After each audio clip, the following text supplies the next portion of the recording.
जरा एक स्थिति की कल्पना करते हैं। जी मतलब मान लीजिए कि कल सुबह सूरज निकलता है, जी। लेकिन आसमान हमेशा जैसा नहीं दिखता। अच्छा। हाँ, अचानक बादलों के बीच से एक बेहद विशाल अलौकिक आकृति उभरती है, और ये आकृति ठीक उस ईश्वर या मसीहा की है जिसमें दुनिया का एक बहुत बड़ा हिस्सा गहरी आस्था रखता है। ये तो किसी हॉलीवुड साइंस फिक्शन फिल्म का सीन लग रहा है। बिल्कुल।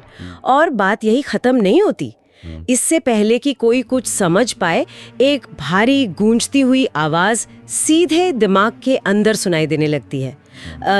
कानों से नहीं, बल्कि सीधा मस्तिष्क के भीतर। ये वाकई बहुत डरावना है ना? तो सवाल ये है कि ये क्या होगा? क्या ये वाकई ईश्वर का कोई चमत्कार होगा, दुनिया का अंत होगा, या फिर विज्ञान और तकनीक का बुना हुआ कोई ऐसा मायाजाल जिसे इंसान समझ ही नहीं पा रहा है? सदियों से इंसान चमत्कारों पर विश्वास करता आया है। जब भी हम कुछ ऐसा देखते हैं जो हमारी मानवीय समझ से परे हो, तो हमारा दिमाग स्वाभाविक रूप से उसे किसी दैवीय शक्ति से जोड़ देता है। हाँ, ये इंसानी फितरत है। बिल्कुल। लेकिन आज हम जिस युग में जी रहे हैं, वहाँ तकनीक उस सीमा को छू रही है जहाँ भ्रम और वास्तविकता के बीच की रेखा लगभग मिट चुकी है।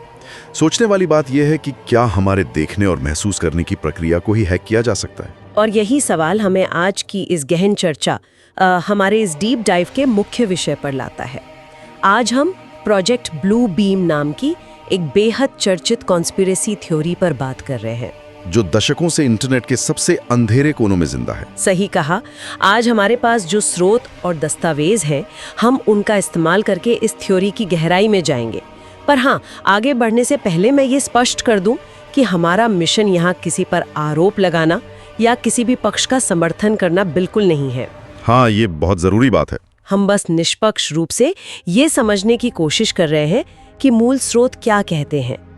क्या आज के वैज्ञानिक युग में ये केवल एक कोरी कल्पना है, या इसमें कोई मनोवैज्ञानिक सच छिपा है? युग में सबसे बड़ा खतरा है। हमें एक विश्लेषणात्मक दृष्टिकोण रखना होगा। तो चलिए इसे थोड़ा विस्तार से समझते हैं। जब मैं इन दस्तावेजों को पढ़ रही थी, तो मैंने देखा कि इसमें नासा और कुछ बेहद शक्तिशाली संगठनों पर पूरी दुनिया को धोखा देने की योजना बनाने के आरोप लगाए गए हैं। हाँ, इस थियरी के केंद्र में यही आरोप है। तो ये सब शुरू कहाँ से हुआ? मतलब वो कौन इंसान था जिसने सबसे पहले ये दावा किया कि आसमान से कोई नकली भगवान उतरने वाला है? इस कहानी की शुरुआत होती है साल 1994 से। कनाडा के एक खोजी पत्रकार थे जिनका नाम था सर्गे मोनास्ट। उन्होंने सबसे पहले इस प्रोजेक्ट ब्लू बीम के विचार को दुनिया के सामने पेश किया था। 1994? तो ये वो समय था जब शीत युद्ध खत्म ही हुआ था, है ना? बिल्कुल, शीत युद्ध खत्म हो चुका था, इंटरनेट का शुरुआती दौर था, और पूरी दुनिया में ग्लोबलाइजेशन यानी वैश्वीकरण तेजी से बढ़ रहा था। एक तरह से दुनिया बहुत तेजी से बदल रही थी। हाँ, और इसी तेजी से बदलती दुनिया में लोगों के अंदर सरकारों को लेकर एक स्वाभाविक अविश्वास और डर पैदा हो रहा था। मोनाक्स के स्रोत क्या थे, ये तो खैर कभी पूरी तरह से साबित नहीं हो पाया, लेकिन उनका दावा बहुत स्पष्ट था। और वो दावा क्या कहा? उनके अनुसार दुनिया के कुछ छुपे हुए एलीट संगठन मिलकर एक न्यू वर्ल्ड ऑर्डर यानी एक नई विश्व व्यवस्था स्थापित करना चाहते हैं। रुको एक मिनट, तो इस सब का असल में क्या मतलब है? न्यू वर्ल्ड ऑर्डर स्थापित करने के लिए तो आमतौर पर सेना, हथियार या आर्थिक पाबंदियों का इस्तेमाल होता है। कोई भी तानाशाह टैंक और बंदूकों से राज करता है। ये सुपर विलन जैसी योजना क्यों? मतलब वे सत्ता हासिल करने के लिए लोगों के दिमाग और भगवान के पीछे क्यों पड़ रहे हैं? ये थोड़ा घुमावदार नहीं लगता? अगर हम इसे बड़ी तस्वीर से जोड़कर देखें तो ऐसा नहीं है। इतिहास गवाह है कि हथियारों के बल पर आप लोगों के शरीर को जीत सकते हैं, लेकिन उनके विचारों को नहीं। अच्छा, तो ये सोचना और विश्वास पर नियंत्रण के बारे में है। बिल्कुल। मोनास्टीज के तर्क के अनुसार ये नई विश्व व्यवस्था पारंपरिक तरीके से नहीं थोपी जाएगी। अगर पूरी दुनिया पर स्थायी राज करना है, तो हर इंसान के पीछे एक सैनिक खड़ा करना व्यावहारिक रूप से असंभव है। हाँ, वो तो है। इसके बजाय लोगों के दिमाग, उनकी आस्था और उनके बुनियादी विश्वासों पर नियंत्रण करना होगा। जब तक लोगों के अपने धर्म और स्वतंत्र सोच है, वे किसी एक वैश्विक सत्ता के अधीन नहीं होंगे। तो इस प्रोजेक्ट का अंतिम लक्ष्य मानवता के पुराने विश्वासों को तोड़कर एक नया कृत्रिम विश्वास पैदा करना है। लेकिन अरबों लोगों का विश्वास बदलना कोई लाइट का स्विच दबाने जैसा तो है नहीं। इसके लिए बहुत ही ठोस योजना चाहिए और थ्योरी के अनुसार ये काम 4 खतरनाक चरणों में किया जाएगा। हाँ, मेरे पास जो स्रोत है उनमें इन 4 चरणों का विस्तार से जिक्र है। चलिए पहले चरण पर आते हैं, जिसे पुरातात्विक खोजों का खंडन कहा गया है।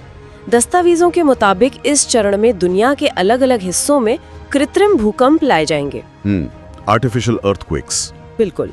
और फिर उन भूकंपों के मलबे से कुछ ऐसी नकली पुरानी चीजें या सबूत खोजे जाएंगे जो वर्तमान धर्मों की नींव हिला देंगे। लोगों को लगेगा कि उनकी धार्मिक शिक्षाएं गलत थीं। और इसके पीछे का जो तंत्र है वो बहुत ही शातिर है। सोचिए, अगर दुनिया के सामने अचानक से ऐसे वैज्ञानिक प्रमाण लाकर रख दिए जाएं जो ये साबित करें कि हजारों सालों से चली आ रही धार्मिक किताबें पूरी तरह से गलत थीं, तो क्या होगा? लोगों का दिमाग चकरा जाएगा। हाँ, समाज में एक बहुत बड़ा वैचारिक शून्य पैदा हो जाएगा।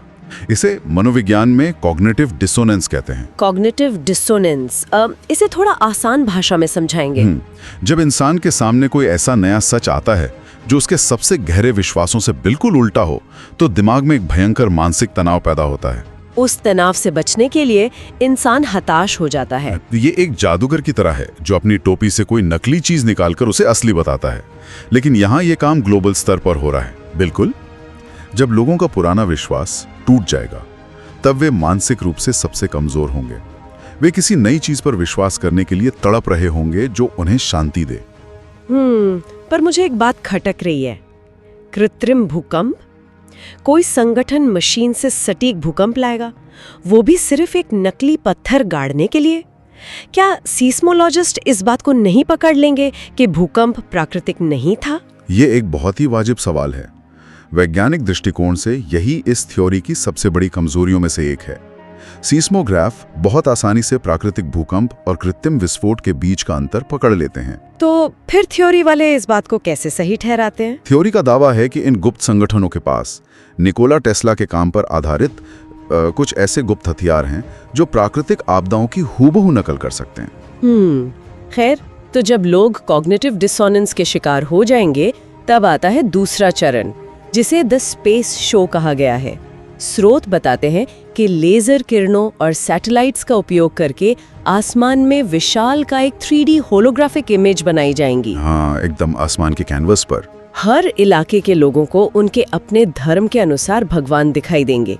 क्या ये आसमान में एक ग्लोबल आईमैक्स थिएटर चलाने जैसा है, जिसे दर्शकों के हिसाब से कस्टमाइज किया गया हो? यहाँ जो बात सबसे हैरान करने वाली है वो ये है कि ये सिर्फ रोशनी का खेल नहीं है, ये मानव मनोविज्ञान के साथ खिलवाड़ है। इंसानी दिमाग इस तरह से प्रोग्राम हुआ है कि देखना ही विश्वास करना है। तो जब लोग आसमान में अपनी आंखों के सामने इतना वास्तविक दृश्य देखेंगे तो उनकी तार्किक क्षमता खत्म हो जाएगी, वे इसे चमत्कार मान लेंगे। बिल्कुल। और यहाँ मास फॉर्मेशन, साइकोसिस या भीड़ का मनोविज्ञान काम आता है। जब लाखों लोग एक साथ डरे हुए हैं तो वे एक दूसरे की प्रतिक्रियाओं को कॉपी करने लगते हैं। वैज्ञानिक आवाजें उस सामूहिक हिस्टीरिया के शोर में दब जाएंगी। ये आंखों देखा धोखा तो फिर भी समझ आता है, लेकिन स्रोत हमें तीसरे चरण तक ले जाते हैं, जो मेरी राय में मनोवैज्ञानिक रूप से सबसे डरावना हिस्सा है। टेलीपैथिक कम्युनिकेशन वाला हिस्सा। हाँ, आंखों देखा झूठ एक बात है, लेकिन यहाँ बात वाकई बहुत दिलचस्प हो जाती है। क्या हो जब वो झूठ सीधे आपके दिमाग के अंदर से बोलने लगे? इस चरण में लो फ्रीक्वेंसी तरंगों का उपयोग करके सीधे लोगों के दिमाग में आवाजें भेजने का दावा किया गया है, जिसे VLF या ELF तरंगे कहा जाता है। सही। व्यक्ति को लगेगा कि ईश्वर स्वयं मुझसे बात कर रहे हैं। मतलब मान लीजिए हमारा दिमाग एक रेडियो है और किसी ने बिना हमारी इजाजत के उसे एक ऐसे स्टेशन पे सेट कर दिया है जहां से सीधा ईश्वर के निर्देश आ रहे हों। ये एक बहुत ही महत्वपूर्ण सवाल खड़ा करता है। ये हमारी मानसिक स्वतंत्रता पर सीधा हमला है। क्या हमारी खुद की सोच और बाहर से डाली गई सोच के बीच कोई अंतर बचेगा? बिल्कुल नहीं। और विज्ञान के नजरिए से जब हम ऐसी तकनीक की बात करते हैं जिसे अक्सर वॉइस टू स्कल या V2K तकनीक कहा जाता है, तो ये पूरी तरह से हवाई बात नहीं है। वेट, सच में ये मुमकिन है? विज्ञान में एक वास्तविक परिघटना होती है जिसे माइक्रोवेव ऑडिटरी इफेक्ट कहते हैं। तो इसके पीछे की भौतिकी कैसे काम करती है? देखिए, जब खास माइक्रोवेव किरणें इंसान के सिर से टकराती हैं तो वो मस्तिष्क के ऊतकों को हल्का सा गर्म कर देती हैं। इससे एक तरंग पैदा होती है जो सीधा हमारे कान के अंदरूनी हिस्से से टकराती है। अच्छा। तो नतीजा ये होता है कि बाहर कोई ध्वनि नहीं होती, लेकिन इंसान के सिर के अंदर उसे स्पष्ट आवाजें सुनाई देती हैं। कॉन्स्पिरेसी थ्योरी के बीच की लकीर खिंचती है। माइक्रोवेव ऑडिटरी इफेक्ट पर शोध हुआ है, लेकिन एक स्पष्ट जटिल संदेश को पूरी दुनिया के करोड़ों लोगों के दिमाग में एक साथ टेलीकास्ट करना आज की वैज्ञानिक समझ के अनुसार ये लॉजिस्टिक रूप से लगभग असंभव है। इसके लिए जितनी ऊर्जा चाहिए होगी उसे छिपाना मुमकिन नहीं है। बिल्कुल, लेकिन दार्शनिक रूप से ये बहुत भयानक है। यदि इंसान ये तय ही नहीं कर पाए कि कौन सा विचार उसका अपना है और कौन सा किसी मशीन द्वारा रोपा गया है, तो इंसान सिर्फ एक रिमोट कंट्रोल खिलौना बनकर रह जाएगा। और लोग भगवान के आदेश के नाम पर कुछ भी करने को तैयार हो जाएंगे।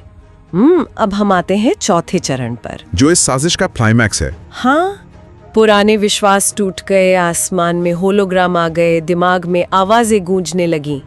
अब चौथे चरण में अलौकिक आक्रमण और अराजकता फैलाई जाएगी। दुनिया को विश्वास दिलाया जाएगा कि एलियंस धरती पर हमला करने वाले हैं। हाँ, और चारों तरफ डर फैलेगा और इस डर का फायदा उठाकर दुनिया को बचाने के नाम पर एक वैश्विक सरकार या वन वर्ल्ड गवर्नमेंट बनाई जाएगी। इसे हेगेलियन डायलेक्टिक का सिद्धांत कहते हैं। मतलब समस्या पैदा करो, प्रतिक्रिया का इंतजार करो और फिर समाधान खुद ही दे दो। समस्या, प्रतिक्रिया और समाधान। डरी हुई मानवता अपनी जान बचाने के बदले में अपनी आजादी खुशी खुशी उस नई सरकार को सौंप देगी। एकदम सही। लेकिन देखिए, 1994 में जब मोनास ने ये कहा था, तब ये शुद्ध विज्ञान कथा लगती होगी।